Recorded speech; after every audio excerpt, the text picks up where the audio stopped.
Good evening, and welcome to Colorado Decides, a joint production of Colorado Public Television, CBS 4, and News Radio KOA. I'm your host, Dominic Dezzutti.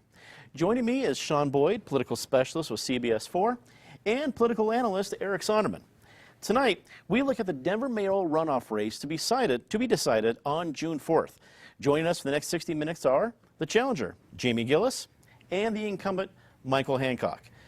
Both of our candidates, thank you so much for being here. We're excited to be the first debate out of the chute for this runoff campaign, so thank you for being here. Sean, we have limited time, so let's get right to it. Why don't you start us off with the first question? Thanks, Dominic. So growth seems to be the overarching issue in this race, whether you're talking about traffic, housing, or just the overall cost of living. Gentrification has really transformed once affordable neighborhoods in this city, and Denver has become ever wealthier and ever whiter. So how do you accommodate the growing population while not displacing the current one? And Jamie, I'd like you to start here. Yes, it's an excellent question, and I think it's important to recognize the role that city government really plays in their policies, through planning, through economic policy, and how our neighborhoods transform. And you can look at policies going back decades that have continued to shape neighborhoods today. And looking at where gentrification is occurring is largely tied to redlining policies that date back well into the early 1900s. So if we really want to shift the dynamic, we have to be willing to engage with those neighborhoods and communities and address their unique needs. Each neighborhood needs a unique toolbox. We need to use zoning as a method to protect displacement. We need to use economic policy and economic strategy and be willing to invest in those communities in different ways. Ultimately, every community needs access to transportation, to parks, to good schools, to food, to healthy food, to grocery stores. And until we're willing to look neighborhood by neighborhood and ensure our neighborhoods are healthy, we're going to continue to fail as a city to have a truly healthy city for our people overall. Michael, I think in some neighborhoods, West Denver, for example, you've got people saying, don't come in and fix up our neighborhood because I'm afraid you come in and fix it up and it'll become too expensive.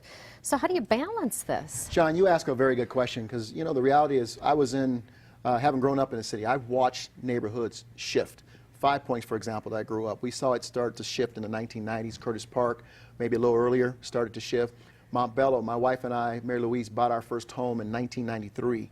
We started to see Montbello shift in the early 1990s into the mid-1990s. And so we started seeing neighborhoods shift. And so it's always been an interest of mine.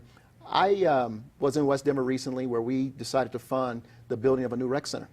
And I'll never forget one of the residents coming up to me with tears in her eyes saying, please, don't build this rec center. It's going to change our neighborhood, and I'm going to be forced out of the neighborhood. And that's a tragedy when people believe that you cannot improve their neighborhood and avoid displacing them through gentrification. In 2012, I commissioned a task force inside the city of Denver to take a look at gentrification in our city. I started as a long-term resident of Denver, seeing neighborhoods shift, and I wanted to know why. And what we learned was some startling information. One, the city is the first to see those things that might trigger gentrification. For example, private developers filing permits, the public government going in to build rec centers, pools, whatever, may trigger gentrification. Transit lines coming through may trigger gentrification to ultimately lead to displacement. So what we've done is we've designed this nest effort that is designed to see those things, identify and assess vulnerable neighborhoods, and then move in with the multi-agency efforts to try to protect and to guard against gentrification that ultimately leads to displacement. But we got to be very honest. Gentrification and displacement, ultimate result as displacement, these are long-term systemic challenges that occur. And so sometimes they're so slow that the people with a naked eye don't see them. But as a local government, one of the things that we can do to help our residents is to be mindful, attentive, see those things and move in faster. We could have done it in 5 Points and Curtis Park back in the 1990s, but not everybody understood what are those things that cause gentrification. But we have a better understanding now, and hopefully we can continue to buffer it and to protect neighborhoods and vulnerable residents. Eric, can we have our next question? Sure. Let me just start very general. We'll get more specific as the hour goes. We'll start with you, Michael, on this one. How is Denver a different city 4 years from now if you're the mayor for those 4 years as opposed to the person sitting next to you? Well, Eric, I'm going to say this now. Denver's a much different city than it was when I became mayor in 2011. We found a city mired in the recession and a lot of trouble. close to single digits in terms of savings account, people almost double-digit unemployment, no hiring of police officers, firefighters, we weren't filling potholes, we weren't watering our parks. Today we are arguably the most economically vibrant and thriving city in the country. A lot of the mechanisms that we put in place to manage our growth are taking hold really now and will really thrive in the third term. It's one of the things that got me most excited about running for a third term, quite frankly, was that all the mechanisms and tools we put in place in terms of funding our housing, affordable and obtainable housing, addressing our congestion around our mobility and infrastructure, addressing really the quality of life issues that we all care about and makes Denver our great city that we want to live in, are taking hold now, but really will thrive in the third term. Government, unfortunately, sometimes is slow, and it takes time for us to kind of understand what's happening, react to it, and put in place those mechanisms to respond to it. But I'm going to say this very clearly. I would much rather, as mayor of this city, and as a resident of this city, as a lifelong resident of this city, manage the challenges of growth than to manage the challenges of a dying city. And today we are a growing, desirable city, and we have a lot of tools in which to bring to the challenges that we face as a city. And in the next 4 years, you're going to see more affordable housing, more attainable housing in the city of Denver, built around transit corridors. You're going to see healthier kids because they are able to access the services of the city much better. You're going to see much more technology deployed to manage our mobility challenges in the city of Denver, as well as many more options in terms of mobility around the city of Denver. And I hope and I plan on this being the best city in America to live, to raise your family, and to build your future. And Jamie, if it's 4 years into the Giellis administration instead of 12 years into the Hancock administration, how is Denver a different place? Well, I think we can only be a great city if people can afford to be here. And if they find that the quality of life is extraordinary here, that's why people want to be in the city. That's why people have come here and tried to stay here. But that's the challenge. And I think to say that in 8 years of solid economic growth, we have just, it came too fast and we have not been able to keep up with it is a fallacy. We've had mayors who in 8 years of budget declines have done way more for the city in terms of investing in things that for the long term benefit Denver. And that's where we need to move, and we need to move quickly. We have done a lot of planning, yes, but we should have been doing as we were planning. My vision for Denver is that we need to refocus on that extraordinary quality of life, healthy and strong neighborhoods, and a city that serves all people. We can and will continue to grow, but it's not scattershot growth and density. It shouldn't be growth dictated and directed by the development community. We need to manage that growth strategically. We need to invest in transportation. We need to protect our parks. We need to look at the affordability issue, and it's affordable housing.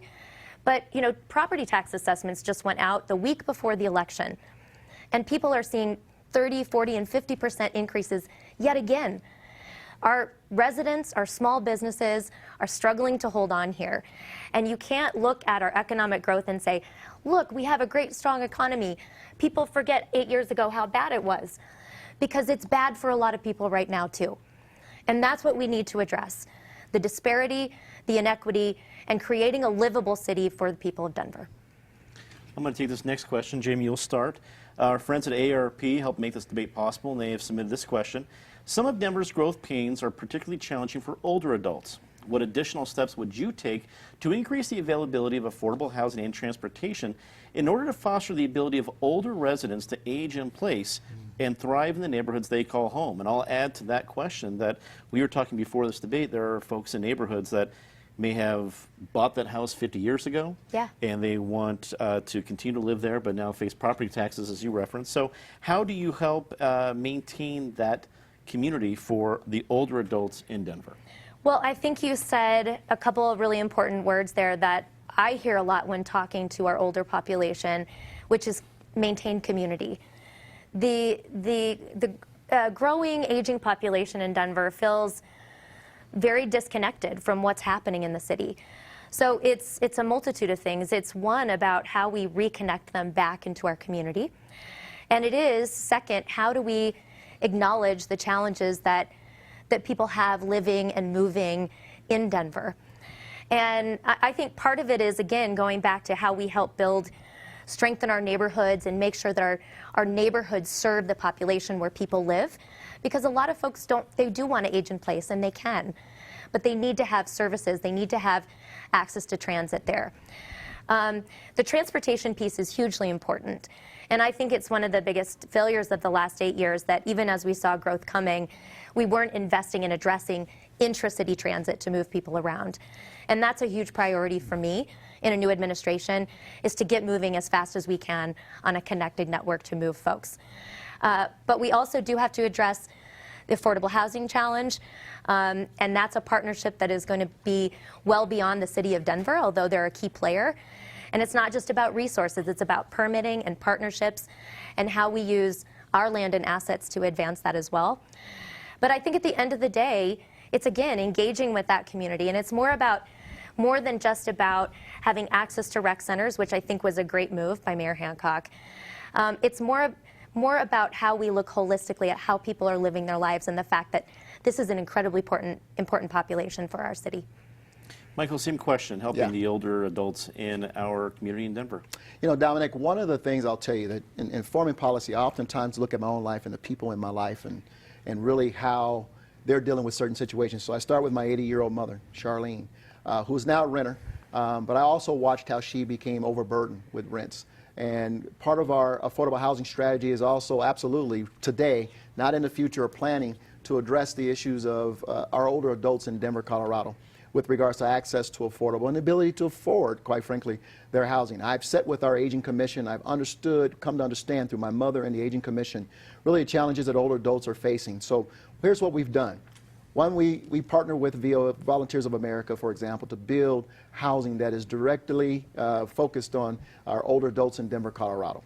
We've been able to produce several hundred units, and we hope to produce even more going forward. They're very much a part of our efforts around affordable housing in Denver, Colorado, and with some of our development partners who are out there who form housing for our older adults. Secondly, we have stepped up our game in promoting and making sure our older adults, as well as part of my budget, I've increased funding for our property tax relief program.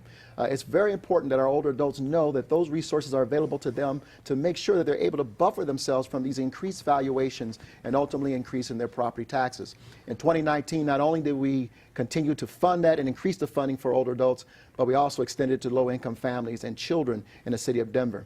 And then Jamie pointed to the fact that we made our rec centers available to our older adults. Quality of life for our older adults and really guarding against isolation is equally as important as well.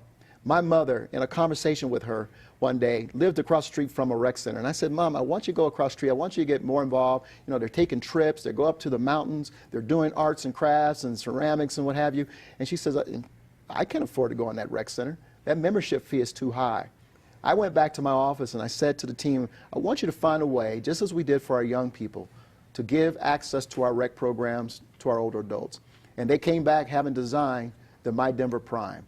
We have increased 5 times the number of seniors and older adults who have access to our rec centers. Again, guarding against isolation, hopefully providing a better, higher quality of life for them. Sean, you're up for the next question. Thanks. So this one is for both of you, but I'll have some separate question for you, Jamie. I'll start with Michael. I want to talk about some perceived conflicts for both of you. Michael, Colorado Public Radio, as you know, did some extensive reporting on your relationship with lobbyists, some of whom work for the city while also representing corporations that have lucrative contracts with the city. And CPR noted, you know, you've dined, you've traveled, you've accepted donations from the lobbyists, tens of thousands of dollars in gifts from some of these corporations. It's all legal. Is it right? You know, CPR also noted that they found no wrongdoing. They found no inappropriate actions on my part, on the part of my team. It's just they noted the close relationship that I have with lobbyists. Sean, I've grown up in this city. I started my career in this city, raised my family in this city. I'm in politics, have been since the age of 13, volunteering for campaigns. I've known a lot of these people way before I became a politician. I do not hang out socially with lobbyists who lobby me. If we're hanging out, we're doing it because we're personal friends and we were before I was elected. Let me be very clear.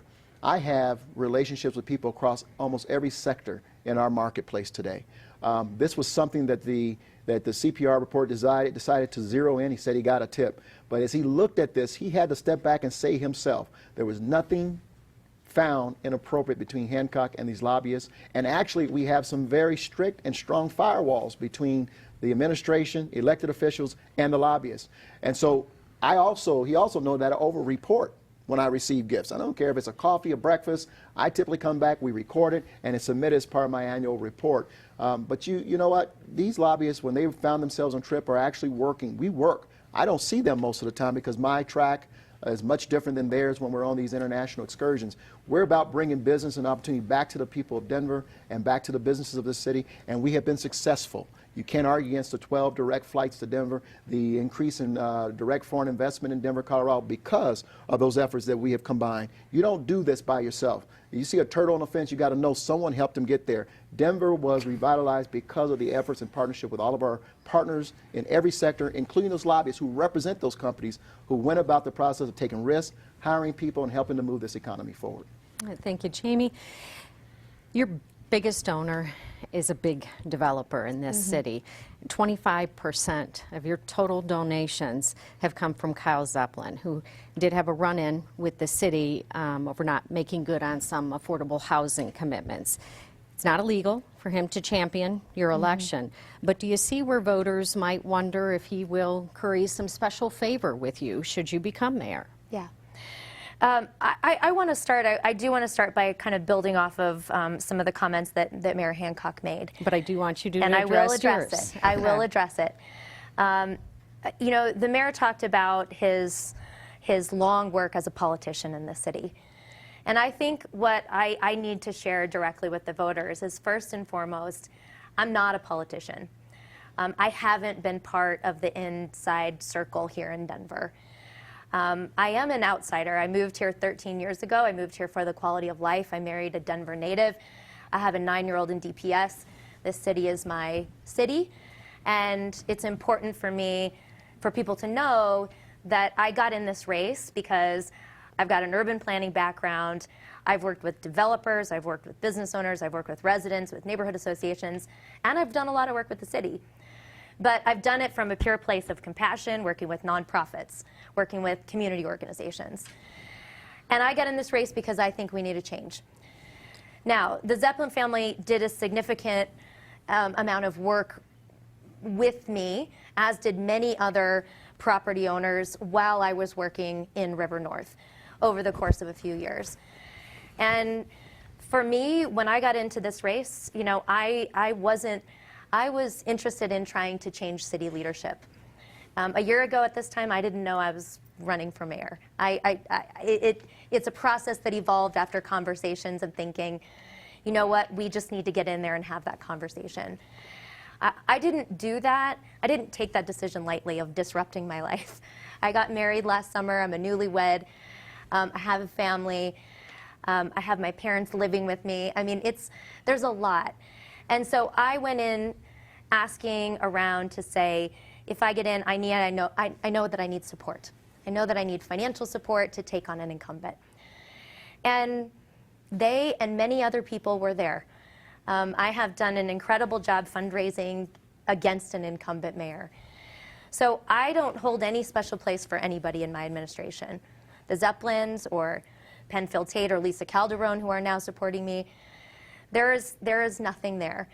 But I will surround myself with a lot of diverse voices and the best people in a lot of different ways to make decisions. But I think the fact that I'm not a politician and I'm not beholden, nor do I really even know lobbyists or anybody else, sets an opportunity for us to really direct a new future with a lot of different and diverse voices at the table. Eric, you're next for our next question. I think I'm going to follow up and build on Sean's question. And the subject concerns the city's code of ethics. Let me, even though we're a little out of order, I'm going to start with you, Michael, on this one. I've heard from some sources on the city's board of ethics that they were disappointed that they perceived you were less than supportive of some strengthening of the code of ethics to bring it more in line with cities such as Chicago, more aligned with Chicago, Philadelphia, and some other even larger cities than Denver, although I'm not sure any of us would regard Chicago as the exemplar Exactly. of ethics. My question is, A, is that a legitimate concern on their part? And B, do you think the city's code of ethics needs strengthening, and would that be a part of your third term or your first term? You know what, I don't know exactly what they're speaking about. I don't remember any specific instance where I pushed back on something that they wanted to do. And you know, I work very closely with my city attorney to address the issues around the Ethics Commission. But I will tell you what I am forced to do as all elected officials, and that is to report everything that we do. And I comply with it happily. I think it's very important that people know what we're doing through a very open lens of transparency. Oftentimes I'm told you over-report. I know our city attorney says you don't have to report that. I'm like, we're going to report it anyway. If it's only a few dollars. I have a friend who got angry with me because I reported a hat he gave me for $5, and he said it was much more than that. But I do support keeping a strong, forceful, enforceable ethics policy in the city of Denver and making sure that as we go along, that we're strengthening it. So I can't speak specifically to an instance that you might be referring to, Eric. There may have been where our city attorney may have had questions, but I can't speak to a particular instance where I'm like that we don't want to do that. Jamie, is the current code sufficient, or does it need to be changed? I have heard from several people that feel there are places where the code needs to be changed. And certainly I think it's critical as a leader of a city like this that we are constantly updating and ensuring that we are staying on top of ethics issues. I think it's also imperative that we are looking at how are we dealing with how our employees can report against each other or against, against issues that happen maybe with superiors, for example. We know that the mayor has said there is a reporting system in place, but city employees have said it's not particularly effective or strong. They still fear retaliation when those types of things come up. How we deal with issues of harassment. I think that these are critical issues given what has happened under the last 8 years of this administration that we need to be willing to tackle head on and be very open and transparent with a continuous conversation of how do we do better to serve our people. We need to have ethical leadership at every level of government. Sean? Thanks. So Denver became the first city to decriminalize magic mushrooms this past election. Jeff Hunt, director of the Centennial Institute at Colorado Christian University, said of that vote, Denver's becoming the illicit drug capital of the world. Do you think this vote hurts the city's image? And we'll start with you, Jamie. Well, out on the campaign trail, I certainly heard some concern that we're moving fast in this new era of being more welcoming to drugs of all types. And I think there's a lot of concern about what the impact is on the community. Ultimately, the voters passed it. And I think that we have to look now at how we actually work with the community, work with police to ensure that we uphold the will of the voters, but recognizing what the unintended consequences may be and that we're prepared for those. I asked the question leading up to the election, and I didn't get a firm answer, but I did reach out to DPD and say, how many arrests actually happen on an annual basis for magic mushrooms? And there are relatively few in the grand scheme of things of the other drug issues. But I think we're still likely to see some unintended consequences, and I don't know what the intent of the people that put the ballot measure up is, but the steps that were taken with marijuana were first to decriminalize and then to legalize. So that could be something that is on the horizon that we'll have to be ready to confront. But does it hurt Denver's image? I don't know if it hurts Denver's image. You don't think so? I think people are concerned about, people in our community, there's some people that are concerned about it. But I think we have a job to do to make sure we get out in front of that, and we're saying this is how we're going to work with police and work with our community to make sure this doesn't negatively impact our community. Michael, what do you think about what Jeff Hunt said? Yeah, you know what, Sean, that's a great question. I think Jeff's point is right on target. When we went to implement recreational marijuana, we were surprised to find out we were only the first city in the world to actually legalize and implement legalized marijuana. I actually had a conversation with the mayor of Amsterdam, the director of safety of Amsterdam, and the police chief of Amsterdam. And I remember talking to them and saying, tell me how you did this, implement legalized recreational marijuana. And they looked at me and they said, we've never legalized recreational marijuana. And I said, you kidding me, man? I mean, I said, literally, I walked through 8 plumes of marijuana on my way here to have this conversation with you. And they never implemented recreational marijuana. They tolerated recreational marijuana. Then the mayor said something to me that goes straight to Jeff's point, Sean. He said, Mayor, I'm going to talk to you mayor to mayor. And I don't want you to ever forget this. Remember who Denver is and fight like hell to maintain that image. He said, because today we have the image of being the marijuana capital of the world. That's not the image we want. And we're spending an inordinate amount of resources, people resources, and money to change that image. Once you lose it, you very seldomly get it back. So no matter what you all do, make sure you do everything you can to protect your image as the destination for tourism and mountains and outdoor active lifestyle and great quality of life. And as the only mayor in this race, or only person in this race who's actually taken and implemented a wholesale industry for the first time in the world, I can tell you that this is a problem. We don't want the image of being the place that tries everything first before everyone else. And we don't want to be the city that everyone says that's where you go for all of the drugs that might be on Schedule 1 of the federal government list, and you can do it. We've done well with marijuana. The sky didn't fall as many of us predicted under the marijuana industry. But we don't want to keep doing this. And I'm concerned about psilocybin mushrooms that are now legalized. But how we do this, we'll follow the same blueprint and we'll follow the will of the people. But we as a people have got to tune in and understand we don't want this image as being a place where we're willing to try everything for the first time for the rest of the world. Can I just add a comment on? Sure. And first of all, I just want to clarify. You said legalize, but it's decriminalize. We did not legalize the psilocybin. Yeah. But the image thing, I think, is important to note on that.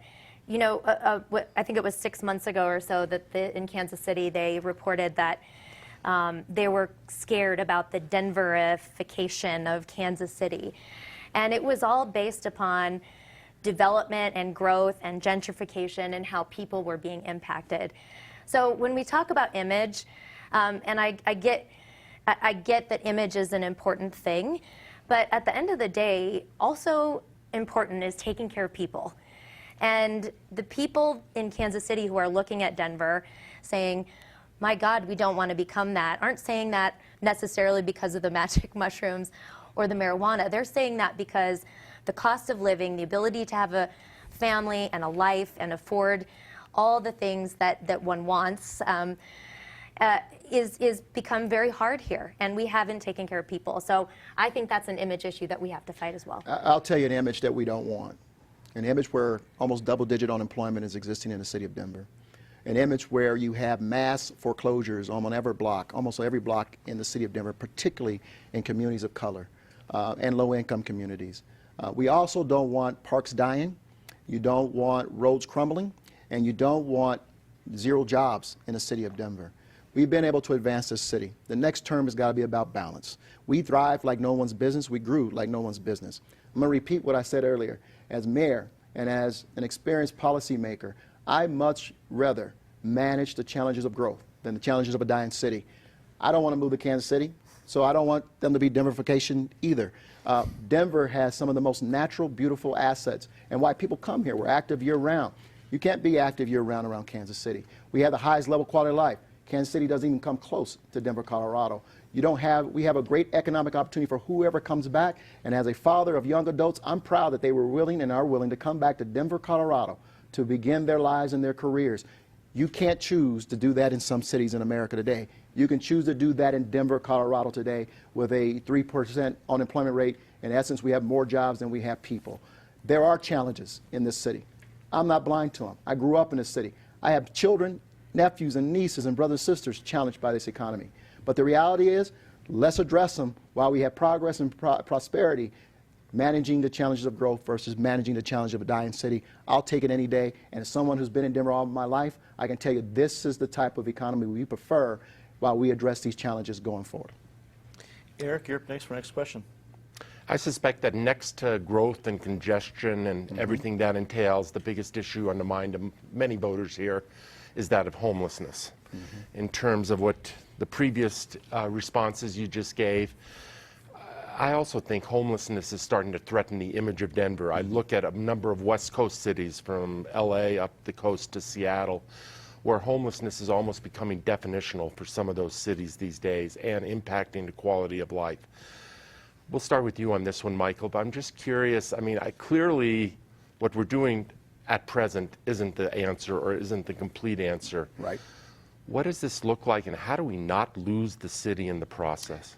Eric, I think when we talk about homelessness, I think oftentimes people forget a lot of the extenuating circumstances around homelessness. But let me just say this very clearly.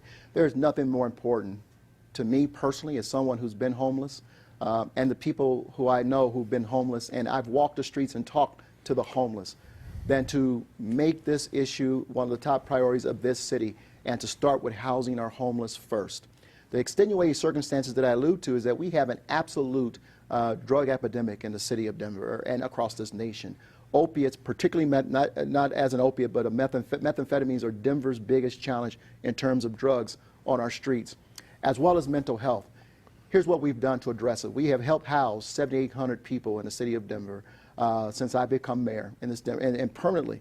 And we have introduced some of the most innovative programs, including our social impact bond program, where we not only house people in permanent supportive housing, but we wrap them with intensive services around with mental health and drug and alcohol rehabilitation services. Secondly, we have expanded the number of shelter beds in the city of Denver, and we're going to continue to work and create opportunities around our tiny homes opportunities.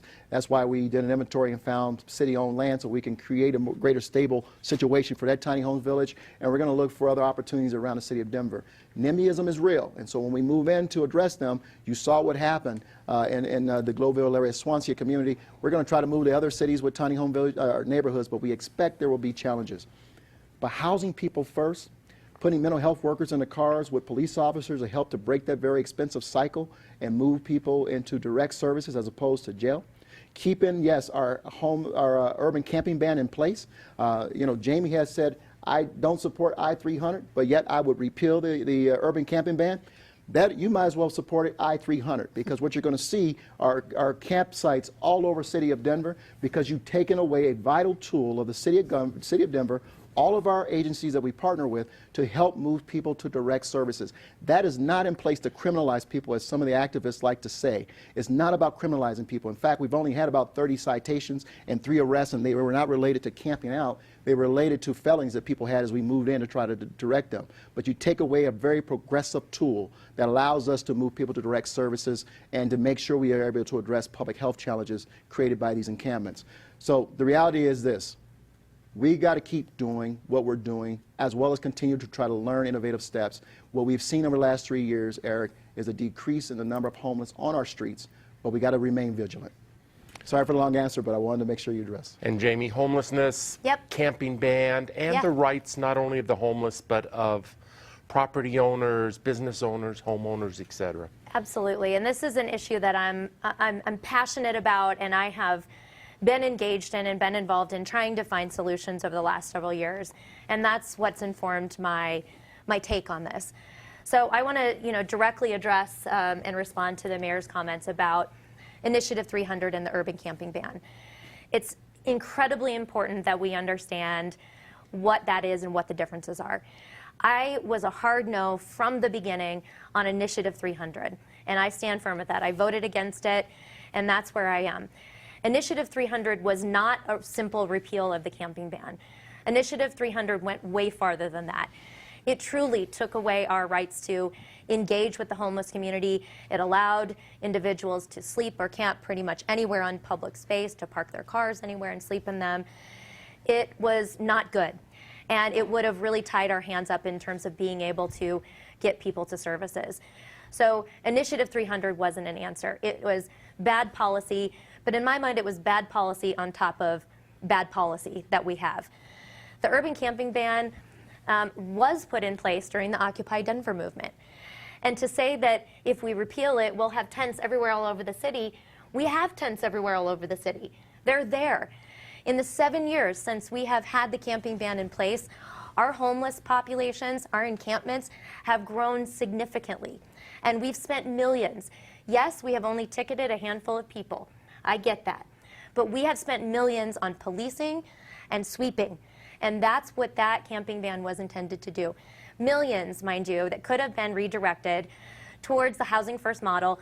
And in the last few weeks, this is the first time I've heard the mayor say that, though I have been talking about housing first as a solution that other cities have deployed. Get people to housing with supportive services that need them. That's how you start to tackle the problem. So for me, repealing the camping ban isn't about repeal the camping ban and that's a solution. That is to say that's a bad policy. It has done nothing for us but cost us money. We've been sued over it. We're likely to be sued over it again. So stop putting in policy that puts us in a bad place. Start investing those resources in getting homeless people to housing and services. And the immediate opportunity we have is to move folks to temporary services, and there's any number of solutions, from tiny homes, from sanctioned camping sites, from working to turn our day shelters into 24/7 shelters. We have to figure out what we can do most quickly and most cost effectively, and then be able to deploy those services. But we have to actually start investing. And one last point on this that I would ask if the mayor could clarify. We have $14 million set aside in the budget. In previous debates, you've said we're actually spending 50. Then there was an article in the paper a few weeks ago that said it's actually $60 million a year we're spending on homelessness. To be spending $60 million and see the problem getting this much worse, I think is a hard pill to swallow. So where are those resources going? Great question, and I'm glad you asked it. But let me address an issue that you raised that I believe you contradict yourself with regards to I-300 and the urban camping ban. It did go much further than just whether or not we forbid encampments. It also would have forbade our law enforcement officers from approaching the residents of encampments. That's right, I-300, right? I-300 would have. The urban camping ban is about outreach. It's about a progressive process to move those encampments, going in with outreach workers, navigators, directing people, connecting people with services. It has never been about sweeping people. When we go in, we're addressing public health challenges. We have found some of the most unspeakable things in some of these encampments that are a threat to the homeless as well as the general public. And so, yes, we have to address the issue, and the urban camping ban helps us. This is where my experience over the last year has helped me, as opposed to you studying or reading about homelessness and not engaging on the issue.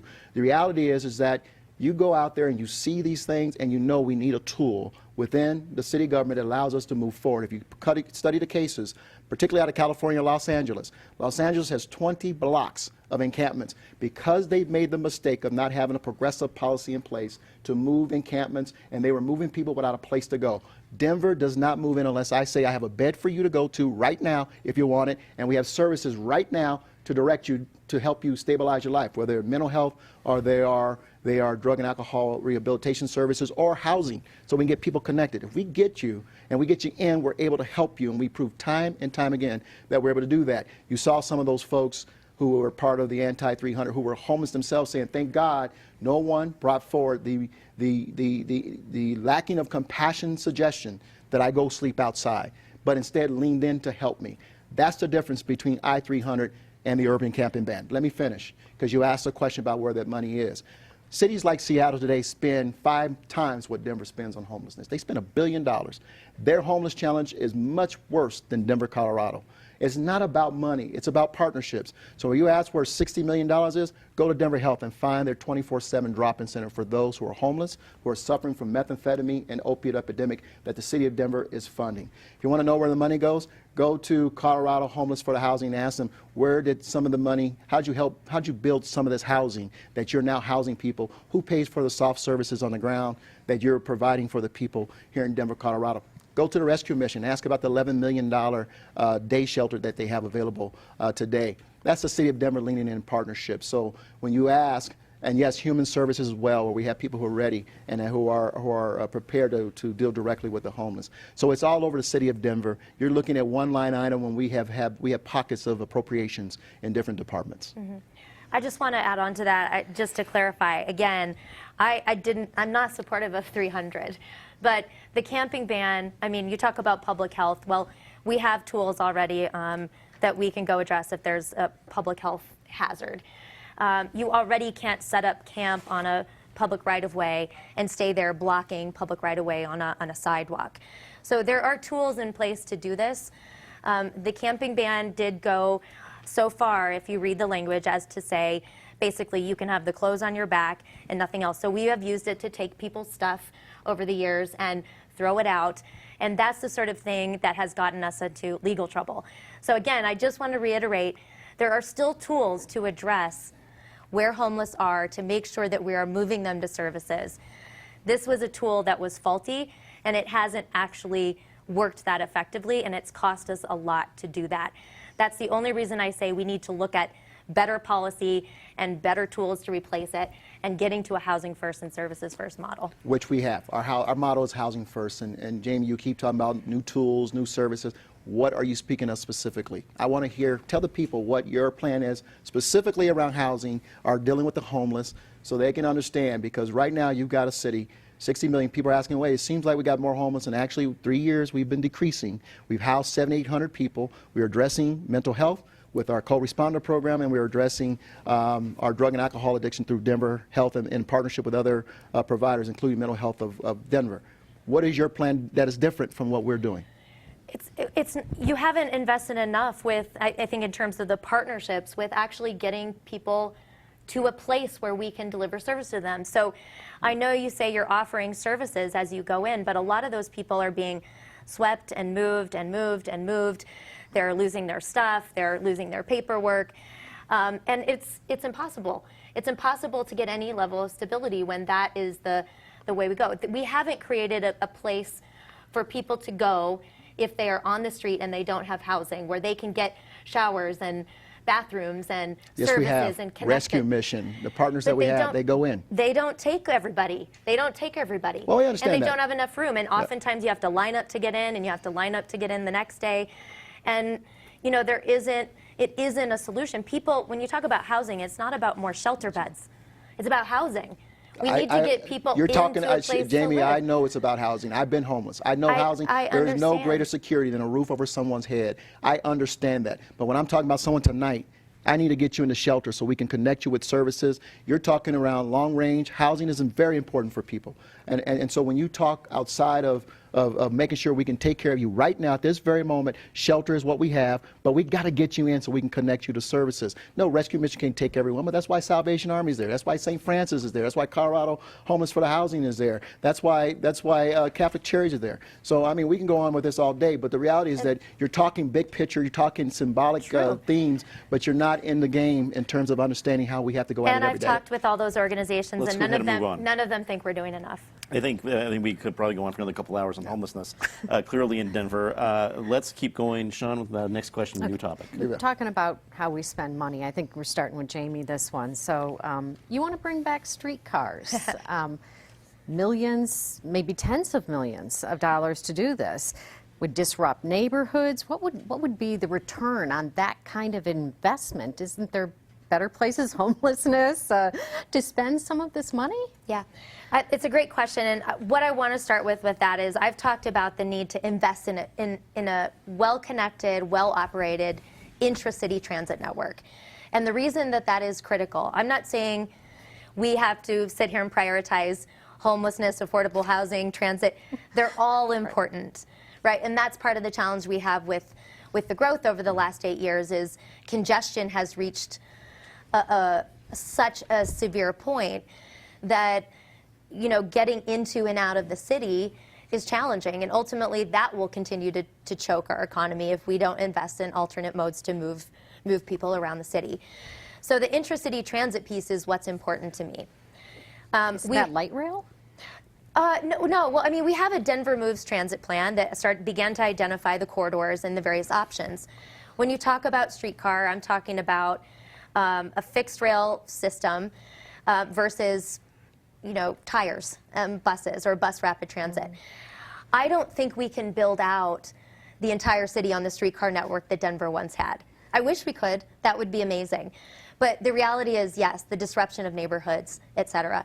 I think what makes sense is to look at streetcar as an option for our primary transit corridors, places like Broadway, like Spear, like Colorado, like Federal, where we have the room to have a mixed mixed modes on the street, and where we also can provide opportunity and incentivize opportunity to encourage some development, both economic development in terms of businesses along those lines, as well as housing on top.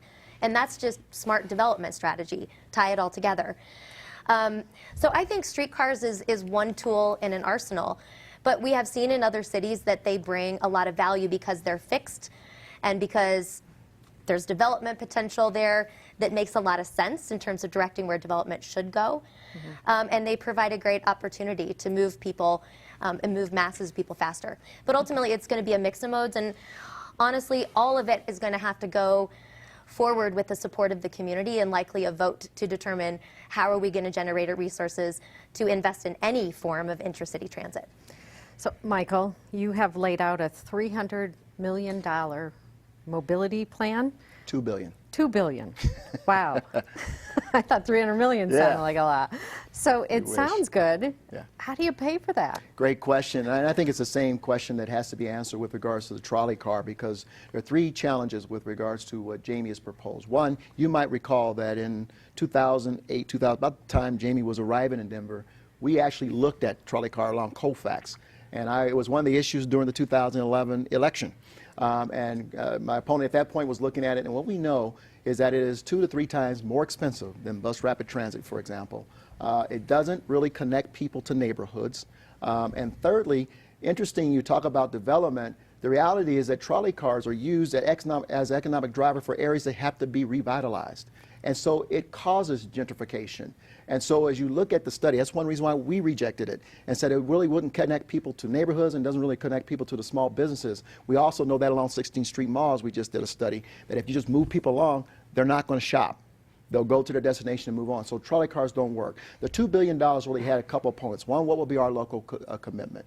The voters of Denver started with the first down payment. We committed almost $500 million in the 2017 November general bond election that is now being deployed. I also increased our general fund allocation by 30% for the reconditioning maintenance of our roads in Denver, our infrastructure investments.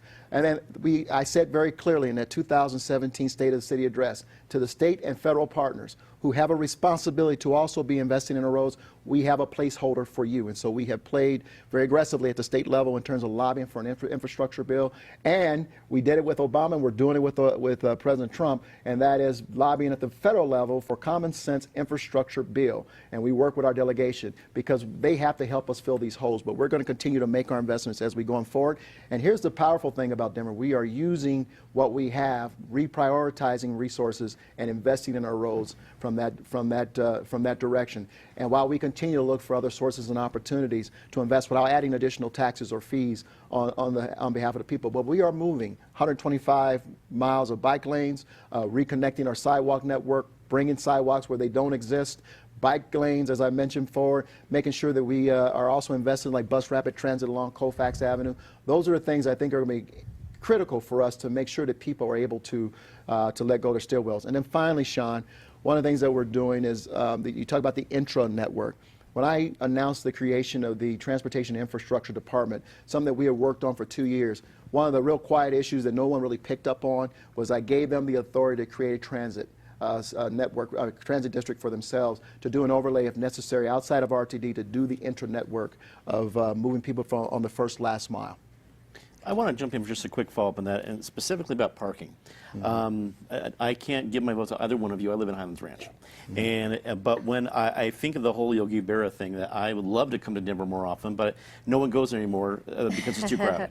And my other choices, I can drive in like I want to do, or I can spend $5 a person on a light rail and take me an hour and a half to get here. I don't want to do that.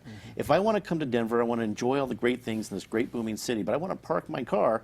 Am I being told, and whether it's your administration from now on or yours, Mayor Hancock, can I still drive my car and park somewhere in Denver? Mayor, I'm going to get it to you first. Yeah, I think so, but we're also trying to discourage people driving into the city. This city grows by 23% every day. That's the net growth we have when people drive into the city. And unfortunately, more than 73%, more than 7 out of 10 people are coming in single occupant vehicles. We're trying to discourage people from coming in on cars. And that's one reason why we were such a strong partner and we drove the regional transportation strategy known as Fast Tracks. We got to continue to expand that and work on it. But the reality, if you're coming in out of Lakewood, if you're coming in out of Arvada or Westminster, Thornton, you know, we want you to be able to use the G line, the West line, and of course the A line to get into downtown Denver. That will help all of us not only deal with congestion, but breathe healthier air. Jamie, do I need to learn to take the G line, the H line, or anything else, or can I park my car in Denver? You can still park your car in Denver. I think the important thing to note here is it's about balance, and it's about making sure that we're accommodating all the modes. You know, people are still going to need cars, but it's about providing options, and I think encouraging people to use transit in different ways. Again, you know, the Fast Tracks investment was a great investment on a regional scale. But we need the connectivity within the city to truly make transit a viable option for day-to-day life for people.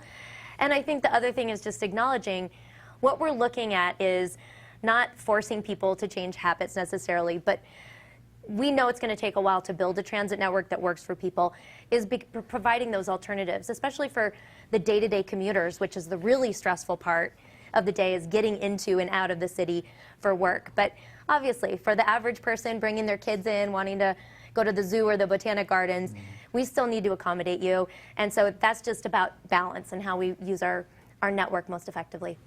Eric, go for the next question. I'll start with you, Michael. I'll have a somewhat separate question for you, Jamie. As a political observer around here for probably too many years, it strikes me that third terms can often get stale. Yeah. I look back at my old boss, mentor Dick Lamb. He was Yeah. distracted. Roy Romer, Wellington Webb. I'm thinking of people, and it's not that long a list of people who have served 3 terms in executive office. How do you keep a third Hancock term from getting stale? How do you keep it fresh? Eric, great question. You know, I've talked about this publicly, so it's no surprise. You know, I said, you know, it was tough to decide to run for a third term. My wife one morning looked at me and she said, I know you're struggling. You got to decide what you're going to do with regards to a third term. The number one thing that I wanted to guard against was not having anything to do or being stale. But my wife challenged me. She said, I want you to think about what would make you passionate to get up every morning for 4 years, to stay in that fishbowl, and to be mayor of this city. And I started thinking that whole week, and I thought about it. And I said, you know what? We've got some great major projects: convention center expansion, airport expansion, National Western, the billion-dollar bond infrastructure projects. But it wasn't that. You know what got me excited was really the fact that we were in the recession, we thrived out of the recession in the second term, and the opportunity to bring balance and equity to our economy for people that I know personally who are still challenged in this economy, an economy that we have great opportunities. And so I'm going back to really my grassroots days, my urban league, civil rights days, and saying, you know what, we've got to go and make sure that everybody can come along in this economy. It's the things that building housing, it's the mobility, and using mobility and housing really as an equalizer for those who live along the margins. Those are the opportunities that, quite frankly, get me very excited. It's about improving Denver human services so that no child is vulnerable or in danger in the city, and that we have a team that's ready to go, and they're doing a phenomenal job. It's those things that get me most excited about a third term. So I'm extremely excited. And do I dare say also, third and finally, is to continue to connect this city around the world. And I don't have to be around the world, but to continue to have conversation with airlines about the value of flying direct to Denver. And Jamie, for you, obviously, there would be a learning curve here. The mayor, whatever you make of his administration, he knows the levers of power in this city. I assume you'd have to learn those levers. Tell me what your learning curve would look like. Well, I think it starts with just acknowledging I'm not a newbie to understanding how the city works. I've worked in some capacity. I've worked with the mayor's office. I've worked with council. I've worked with, I think, every single department within the city in some capacity. And I've worked with local governments around the country and around the world. So I get how the machine works, how the beast, as it were, works. So, I look at it and I say, the mayor has been a mayor under a really interesting set of circumstances and is talking about a third term that requires a different sort of leadership, addressing a different sort of issues. And I think we have to question whether or not this administration, both the mayor and his leadership team, are in a mindset to lead in that different way. What you've got with me is is a fresh shot. I mean, it is a bit of the unknown, but it is also a bit of an opportunity to recognize that I come in with no connections, with no ties to what has been, and with a real opportunity to build a team of the best and the brightest and people who understand the challenges of where Denver is now and how to lead us out of it. So I think I think every time we look at opportunity and we take a risk, you can look at Federico Pena, you can look at John Hickenlooper, people who came in and dove in head first to really tackle the issues. I think that's the opportunity we have here. I've always said an hour goes by very fast in the studio, and this has been no different. It's time for our closing statements. We're asking each of our candidates to give a 30-second closing statement. We flipped the coin before the debate began. Michael, you'll go first for your 30-second closing statement. You know, this election is critical for Denver. Great cities do not stall or pause their progress. I said a couple times tonight, I'd much rather, as mayor of this city, manage the challenges of growth than to manage a dying city. Denver is not a dying city. In essence, Denver is actually a great city. But it has its challenges, and we're not blind to that. Having grown up in this city, having been a child of this city, having gone through the opportunities and the ups and downs of this great city, I wake up with Denver in my blood. I'm committed to Denver, and I know we have a great opportunity in front of us. I would be honored to be your mayor for the next 4 terms so we can keep the progress of this city going forward and keep the momentum of addressing our challenges moving as well. Thank you. And Jamie, your 30-second closing statement. Thank you. A great city takes care of her people. That's the bottom line. It is the city's job to ensure that we are lifting everybody up as the city grows. And so while I understand that we have come out of a recession and grown into a thriving economic city, what I also recognize is that the city has left a lot of people behind, and people are struggling to make ends meet and move around the city and struggling to recognize their Denver. So we have an opportunity to take hold and really redirect, really imagine what a great Denver can look like for everybody going forward. And I'd be honored to have everybody's vote on June 4th and to really take that opportunity and see what we can do together. Thank you, Jamie. I'd like to thank our candidates, Jamie Giellis and Michael Hancock. I'd also like to thank my fellow panelists, Sean Boyd and Eric Sonman. If you'd like to find out more information about any of this or any other runoff races, please visit our websites, cpt12.org, cbsdenver.com, and koanewsradio.com. For everybody here at Colorado Public Television, I'm Dominic Dezzutti. Thank you very much for watching. Good night.